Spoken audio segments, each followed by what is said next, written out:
Alien technology archives feature human solutions that were dismissed as impossible first. Part 1. Archivist moved through the endless rows of data crystals with practiced ease. His 6 limbs worked in perfect coordination, pulling records and replacing them with the smooth efficiency that came from 40 cycles of service. The great repository stretched above and below him for kilometers, a vast cylinder of knowledge that held the technological achievements of 10,000 civilizations. It was quiet work, peaceful work, exactly what he'd wanted when he applied for the position. The crystalline arrays on his head flickered with soft blue light as he processed another entry. The had submitted a new propulsion design, impressive but derivative of existing technology. He filed it in the appropriate section and moved on. The station hummed around him, a constant background noise he had long since learned to ignore. The great repository sat in neutral space, orbiting a dead star far from any claimed territory. Here, species from across the galaxy could submit their innovations, share their discoveries, and learn from each other. The Council of Preserved Knowledge maintained the archive, and archivists like kept it organized. It was supposed to be simple: catalog, file, preserve, nothing complicated. Then the alarm started. Sensory arrays went white with shock. In 40 cycles, he had never heard the emergency sirens. The repository was designed to be nearly indestructible, protected by layers of shielding and redundant systems. Nothing should be able to threaten it. He rushed to the nearest terminal and accessed the station's status. What he saw made his 3 hearts skip in their rhythms. The quantum cores were failing. Not just one core. All 7 primary cores were showing cascade failures, their containment fields degrading at an accelerating rate. If they collapsed completely, the resulting explosion would destroy the station and everyone on it. The terminal estimated they had perhaps 6 hours before total failure. Training took over. He activated the emergency protocols and sent distress signals to every ship in range. Then he did what archivists do best. He started searching for solutions. The repository contained millions of technological specifications. Surely someone somewhere had dealt with quantum core failures before. Pulled every relevant file he could find, his limbs working frantically across multiple terminals at once. They had a solution, but it required a specialized damping field that took weeks to construct. The approach needed exotic matter they didn't have. The method required dismantling the cores completely, which would take days they didn't possess. Every solution was either too slow, too complex, or required resources the station didn't have. 5 hours remaining. Expanded his search, looking for anything remotely applicable. He pulled records from extinct civilizations, from primitive species, from anyone who had ever submitted anything related to quantum technology or power systems. Still nothing practical. 4 hours remaining. In his desperation, noticed something odd. A sealed section of the archive he had never accessed before. The label was written in ancient script from the early days of the repository. He translated it slowly. Paradox Solutions verification failed. Hesitated. Sealed sections were sealed for a reason. But what did they have to lose? He overrode the lock with his archivist credentials and accessed the files within. The section contained thousands upon thousands of submitted designs, all flagged as rejected. The reasons varied, but they all came down to the same thing. These solutions violated known physical laws, contradicted established engineering principles, or were simply too absurd to work. They were the garbage pile of galactic innovation. The ideas so bad they had been locked away rather than deleted, kept only as examples of what not to do. 3 hours remaining. Searched frantically through the rejected solutions, looking for anything related to quantum cores or power systems. Most were obviously useless. A species called the had suggested using thoughts to power reactors. They had proposed engines that ran on hope. Insane, all of it. Then he found a cluster of entries from a species listed as human, Sol 3, Terra. The archive notation marked them as extinct uncontacted status unclear. Had never heard of them. He opened the first file. It was a proposal for stabilizing quantum fluctuations in power cores. The method was marked as rejected, with a long list of reasons why it couldn't possibly work. Read the human solution anyway. His sensory arrays flickered in confusion. The humans proposed hitting the failing core with a calibrated impact at specific intervals. They called it percussive maintenance and included detailed specifications for the force, timing, and location of the impacts. The archive's analysis AI had flagged it as primitive, absurd, impossible. Who solves problems by hitting them? 2 hours remaining. Kept reading. The humans had submitted hundreds of solutions over the years before contact had apparently ceased. Most were flagged as impossible. They proposed using crude adhesive strips to seal pressure leaks. They suggested spraying lubricants on malfunctioning equipment. They recommended something called turning it off and on again for system errors. It all seemed ridiculous. These humans, whoever they were, appeared to solve problems like children. No elegant mathematics, no sophisticated understanding of physical principles, just crude, brutal, simple approaches. But the specifications were detailed. The humans hadn't just suggested hitting the quantum core. They had calculated exactly where to hit it, how hard, at what frequency, and what effect it should have on the containment field harmonics. 1 hour remaining. The station shuddered. The quantum cores were degrading faster now. Could hear the creaking of stressed metal through the walls. Other archivists were evacuating on the few ships that had responded to the distress call, but there wasn't room for everyone. Many would die. Looked at the human solution again. It was completely absurd. No reputable scientist would ever suggest such a thing. The idea that you could fix a quantum containment field by hitting it violated everything he understood about physics. But he was out of options. He grabbed a maintenance tool, something used for minor repairs, and rushed to the engineering section. The quantum cores hummed behind their protective barriers, their light flickering in an unstable pattern that made his sensory arrays ache. Accessed the barrier controls and opened a maintenance port. Heat washed over him. The cores were running far too hot, their containment fields visibly warping. He looked at the human specifications one more time. Strike location, junction point between field generators 3 and 4. Force, equivalent to 32 newtons. Frequency, 1 impact every 7 seconds. It was stupid, it was insane, it couldn't possibly work. Positioned himself at the location and swung the tool. The impact rang through the chamber like a bell. The cores flickered. For a moment, nothing changed. Then the containment field rippled and stabilized slightly. His 3 hearts stopped. He checked the readings. The degradation rate had slowed, not much but measurably. He hit it again, 7 seconds later, exactly as the humans had. Another stabilization, stronger this time. Again and again, each impact at precisely 7-second intervals, placed at exactly the same spot. The quantum cores began to stabilize, the flickering smoothed, the temperature started dropping, the cascade failure was revering. Kept hitting the core, following the human instructions precisely, until the containment fields locked into stable configurations. The alarms finally went silent. He stood in the engineering bay, breathing hard, staring at the now peaceful quantum cores. It had worked.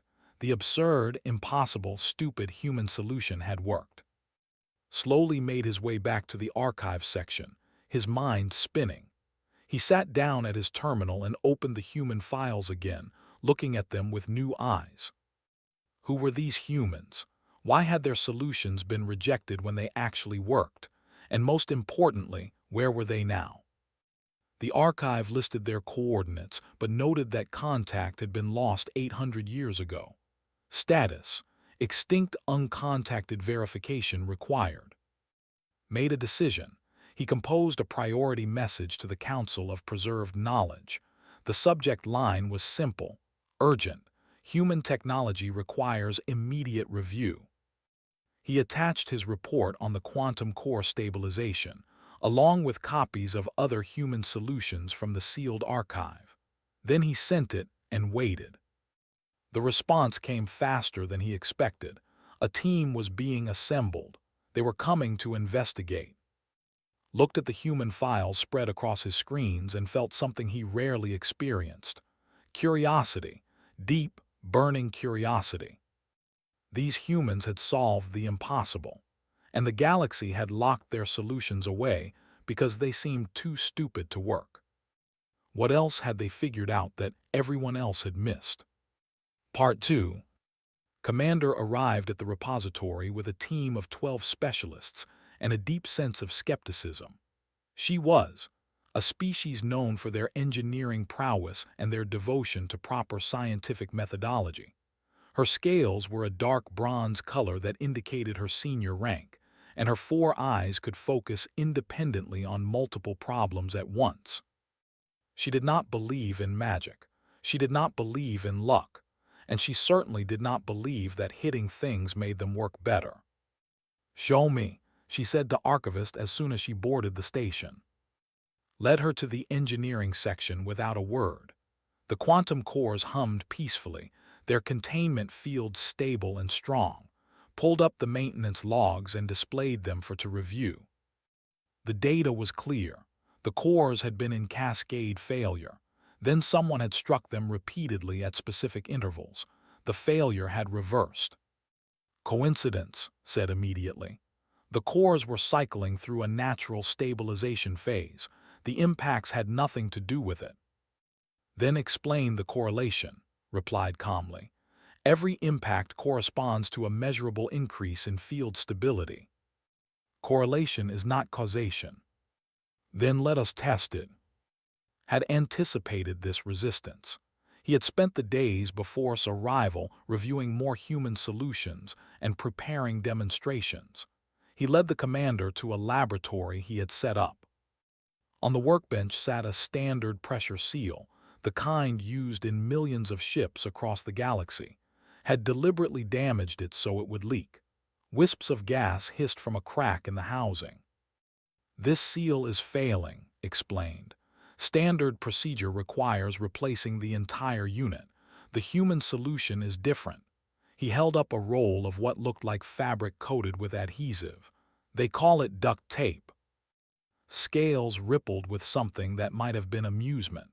You're going to fix a pressure seal with sticky fabric. The humans did, repeatedly, tore off a strip and pressed it firmly over the crack. The hissing stopped immediately. Checked the readings. The seal was holding perfectly. It won't last, she said, but her voice was less certain. The human records indicate it can hold for months under normal conditions, and it takes seconds to apply instead of hours to replace the unit. Move to the next demonstration. He had rigged a servo motor to malfunction, its movements jerky and inconsistent. Standard repair required disassembly, cleaning, and a process that took skilled technicians several hours. The human solution, said, holding up a spray canister, is called WD-40, a simple lubricant. He sprayed it into the motor housing and activated the servo. It ran smoothly, perfectly. Said nothing. Her scales had gone still, which meant she was thinking hard. Demonstrated 6 more human solutions. Each one was crude, simple, and inelegant. Each one worked exactly as the humans had claimed. By the end, skepticism had transformed into something else entirely. Fascination. These humans, she said slowly, where are they? Unknown. The archive says contact was lost 800 years ago. Then we find them now. Over the next several days, his team worked through hundreds of human solutions from the sealed archive. They tested everything they could manage safely, and the results were consistent. The human approaches worked. But it was more than that. As they studied the patterns, they began to understand the human philosophy. A young scientist named made the first breakthrough. She had been studying a human design for emergency power generation that used something called a potato battery. It was absurd on its face, generating electricity from vegetable matter and simple metals. They designed for failure, announced to the group. Look at all these specifications. The humans assumed everything would break. They built redundancy into redundancy. They didn't try to make perfect systems. They made systems that would keep working even when damaged. Pulled up more files, looking for the pattern had identified. She found it everywhere. Human ships had manual overrides for every automated system. Human facilities had multiple backup power sources. Human equipment was designed to be repaired with minimal tools and training. They built for survival, murmured. Not elegance, not efficiency, survival. Another pattern emerged as they studied more files. Humans had a phrase they used repeatedly in their documentation. If it's stupid but it works, it's not stupid. The team found human solutions that had been rejected as too simple, too crude, too inelegant, but every single one solved a real problem that more sophisticated approaches had failed to address. Then they found the FTL drive. It was buried deep in the archive, marked with the highest level of rejection. The file was flagged with warnings from 3 different council committees and 2 safety boards. Reckless, dangerous, theoretically impossible, do not attempt. Read the human proposal with growing excitement. Every civilization in the galaxy had tried to develop faster-than-light travel. Every single one had failed. The math was understood, the principles were clear, but nobody had found a practical way to make it work. They had attempted to fold space elegantly, using precisely calibrated field generators. It had never worked. They had tried to slip between dimensions gracefully, also failure. They had proposed moving through higher spatial dimensions. Theoretical success, practical impossibility. The humans had looked at all these sophisticated approaches and proposed something different. They called it punching a hole in reality and hopping for the best. According to the documentation, the humans suggested generating a massive amount of energy in a very small space, deliberately destabilizing local spacetime, and pushing a ship through the resulting rupture before it could collapse. The calculations were rough. The safety margins were non-existent. The whole approach was brutal and inelegant. The archive's analysis was scathing. This approach ignores fundamental principles of spacetime mechanics. The energy requirements would destroy any ship attempting it. The instability would cause cascading failures across all systems. This is not engineering, it is wishful thinking. Read the human response submitted to the archive centuries ago. It was brief. Yeah, but did you actually try it? We're building it, announced. Her team stared at her. Commander, the warnings are based on theory, interrupted. The humans were practical. They tested things. We've tested everything else they proposed and it all worked. We're testing this too. It took 3 weeks to build a small-scale prototype. They used an unmanned probe because even wasn't reckless enough to risk lives on the first attempt. The probe was equipped with every sensor they could fit, designed to record what happened in the fraction of a second before it was presumably destroyed. They moved the test to deep space, far from any inhabited systems. The entire team gathered in the control room, watching the screens nervously. Initiating power buildup, the technician announced. The probe's energy readings climbed rapidly. The humans had been right about one thing. The energy requirements were enormous. Spacetime readings are fluctuating. Field integrity dropping. Energy at maximum. Initiating pulse in 3, 2, 1. The probe vanished. The screens went blank. For a long moment, nobody spoke. Then the probe's signal came back, not from where they had left it, from a location 3 light-years away. The control room erupted in chaos, scientists shouting, technicians checking and rechecking their instruments. Standing in the center of it all, her 4 eyes wide with wonder. It had worked. The stupid, brutal, impossible human FTL drive had actually worked. Looked at the data streaming in from the probe. It had survived. Not just survived, but was functioning normally. The human approach had worked on the first attempt, where sophisticated methods had failed for. She made her decision immediately. "Prepare a ship," ordered. "We're going to Earth." "Commander, we don't know if humans still exist." "Then we find out. If they do, we need them. If they don't, we need to know what happened to them." She turned to face her team. These humans solved problems nobody else could solve. They did it with approaches everyone else dismissed as stupid. I need to understand how they think. Had been watching from the back of the room. "I'm coming with you." Scales rippled in agreement. "Of course, you found them. You have a right to meet them if they're still there." The expedition was assembled quickly. A council ship, equipped with the human FTL drive and carrying the galaxy's foremost experts.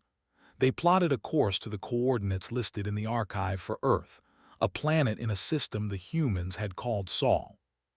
As they prepared to depart, reviewed the human files one more time.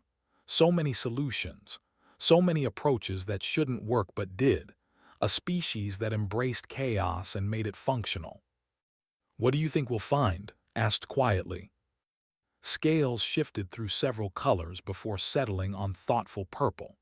Either a dead world that will teach us how innovation dies, or a living civilization that will change everything we think we know about engineering. She paused, then added, "I hope they're still there. I have so many questions." The ship engaged the human-designed FTL drive. Reality tore open in front of them, brutal and inelegant and perfect. They jumped. Part 3.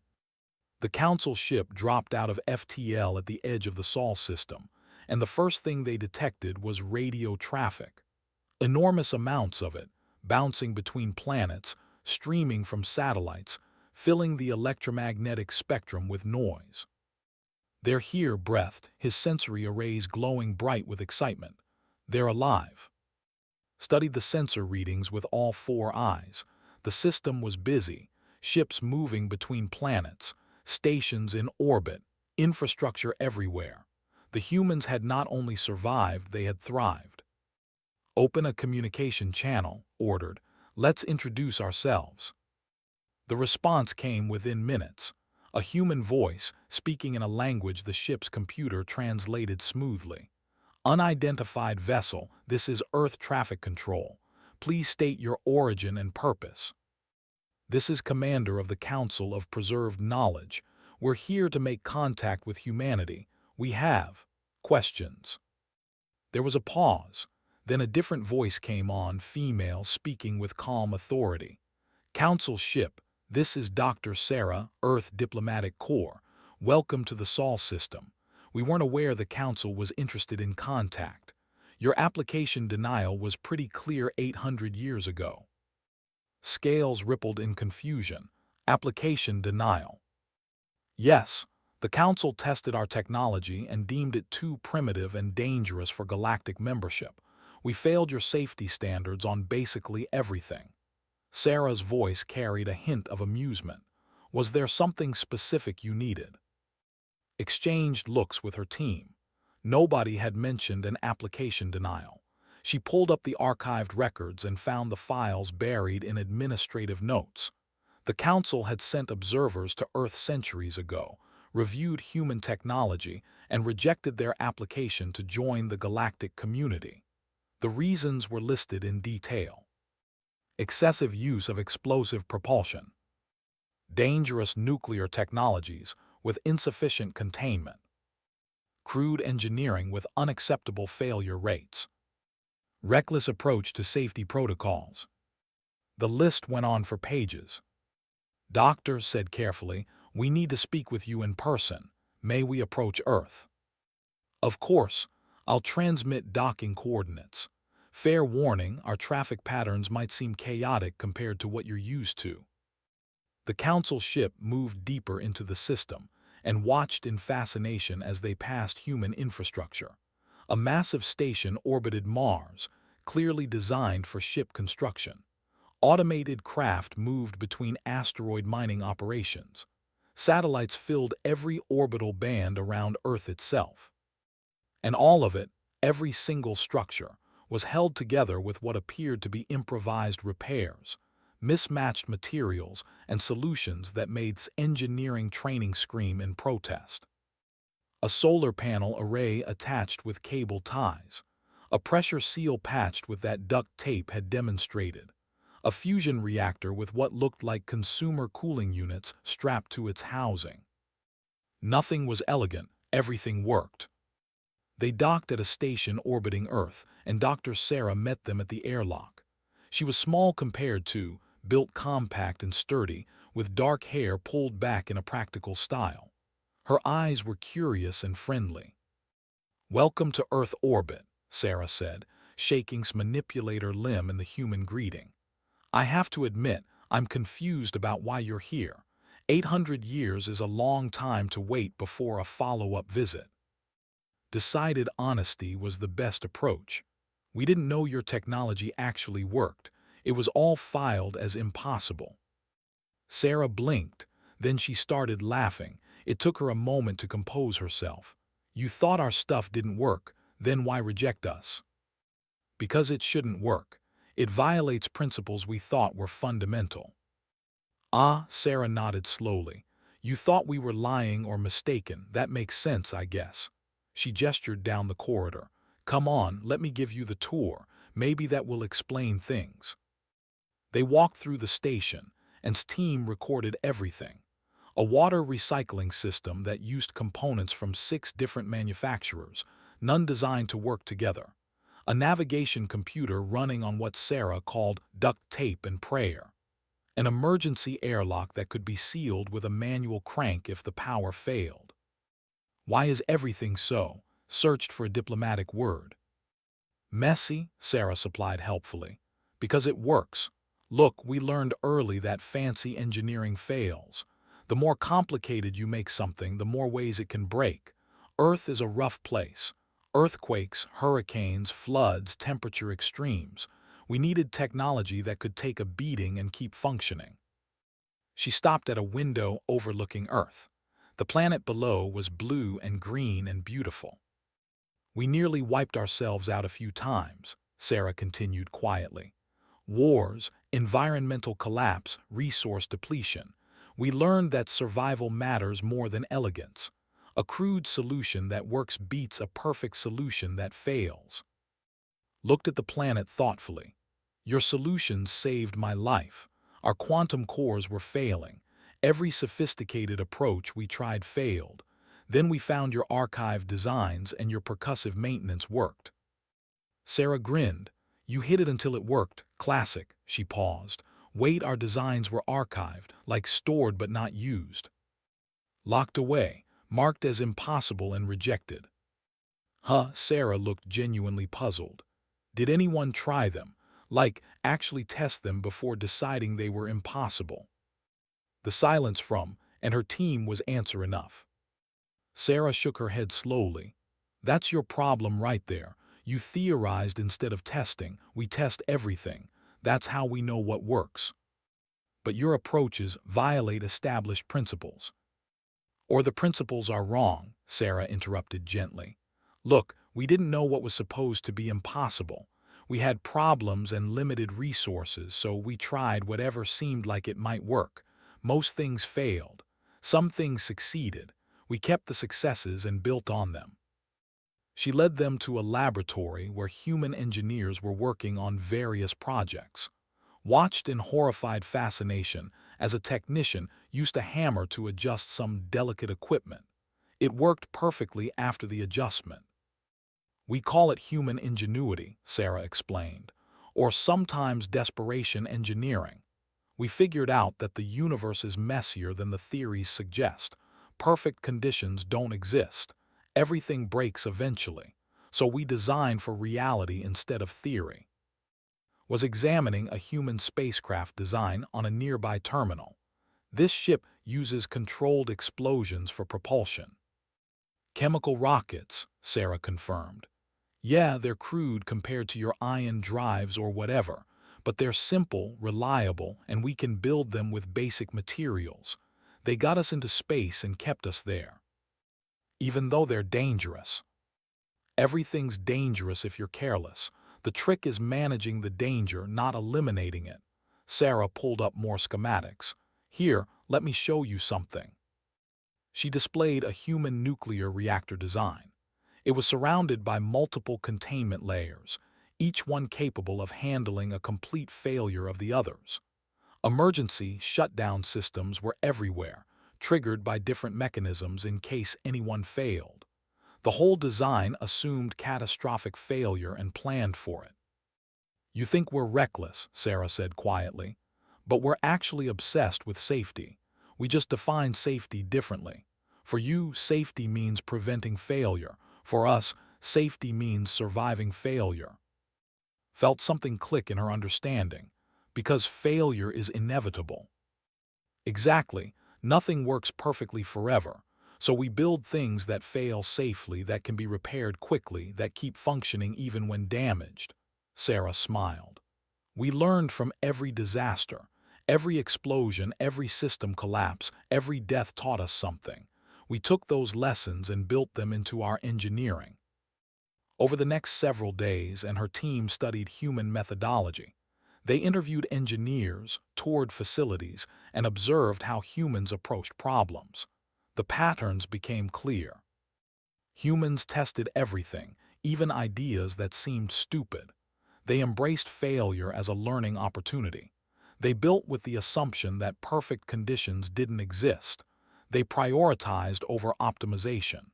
They shared knowledge freely, building on each other's successes and failures. And they had a phrase they used constantly: good enough is good enough.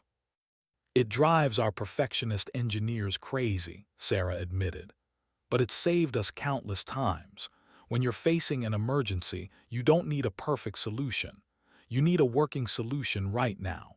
We optimize for works today over might work perfectly tomorrow.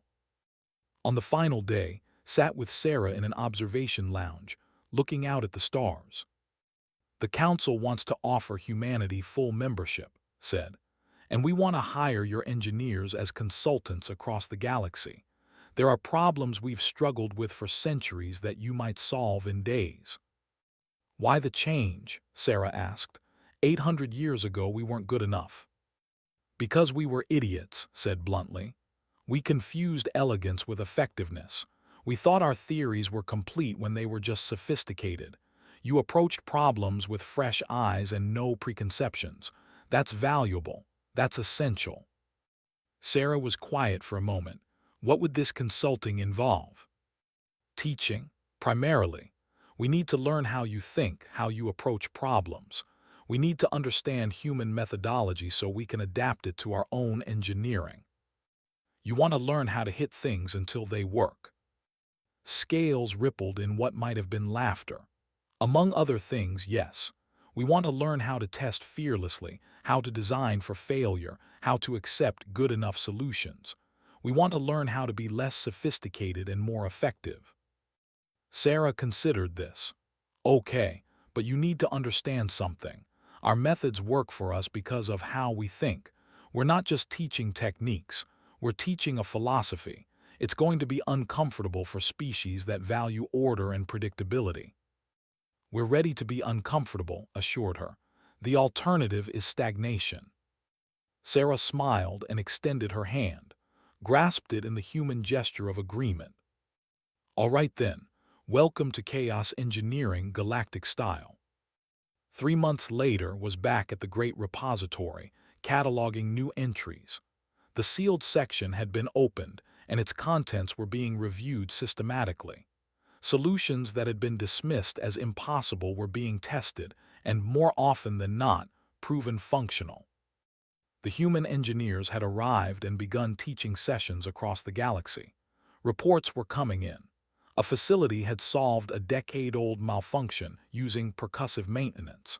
A ship had patched a critical hull breach with duct tape long enough to reach safety. A station had stabilized its power grid using human redundancy principles. Ugly, crude solutions, all of them working. Opened a new file in the archive. Classification: humans Sol 3 Terra. Status: active and invaluable. He wrote carefully, knowing this entry would be read by researchers for generations. Humans approach engineering with the assumption that elegant theories fail in messy reality. They test instead of theorizing. They build for failure instead of perfection. They embrace chaos as a feature rather than a problem to be eliminated. Their solutions appear crude and reckless by conventional standards. Further study reveals them to be sophisticated in ways our conventional wisdom failed to recognize. He paused, then added a final note. Recommend all species study human methodology. Their engineering philosophy challenges fundamental assumptions about technology and problem solving. Initial resistance is expected. Long-term benefits are substantial. Multiple solutions previously considered impossible are now proven functional. And then, because had learned from humans the value of practical wisdom, he added one more line. First lesson for all students: if it's stupid but it works, it's not stupid. Second lesson: when in doubt, try hitting it. Third lesson: perfect is the enemy of good enough. He filed the entry and looked at his screens, where hundreds of human solutions were being distributed across the galaxy. Technology that shouldn't work but did. Problems solved by approaches everyone else had dismissed. Sensory arrays flickered with something that might have been amusement. The galaxy was about to get a lot less elegant and a lot more effective. He could hardly wait to see what happened next.